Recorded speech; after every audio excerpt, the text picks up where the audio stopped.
Hello everyone, this is me Anju again with another video. Thank you so much भन्न चाहन्छु जतिजनाले पनि माया र सपोर्ट गरिदिनु भएको छ अनि आउने दिनहरूमा पनि यस्तै साथ सपोर्ट गरिदिनुहुन्छ भन्ने आशा गरेकी छु।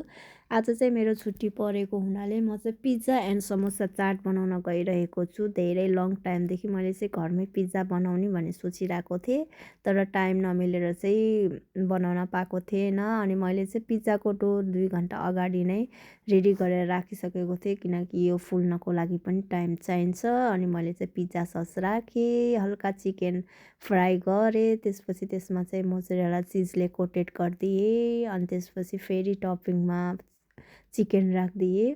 आई डोन्ट नो कस्तो हुने हो यो पिज्जा, इन्साअल्लाह आई होप राम्रै होस्। एन्ड अनियन हल्का राखेँ, भेजिटेबल चाहिँ खासै राखिनँ मैले चाहिँ किनकि मलाई चाहिँ त्यो बेल पेपरहरू मन पर्दैन थियो। मेरो चाहिँ पिज्जा पनि रेडी भयो अनि त्यसपछि म चाहिँ समोसा चाट बनाउन गइरहेको छु। इफ्तारीको टाइम पनि भइसकेको हुनाले म चाहिँ छिटो छिटो गरिरहेको छु। अनि यसमा चाहिँ मैले हल्का चना ग्रेभी, टर्मरिक चटनी, दही, माथिबाट भुजिया अनि त्यसपछि अनारले कोटिङ गरिदिएँ। मेरो चाहिँ अब रेडी भयो। Thank you so much guys, see you in another video.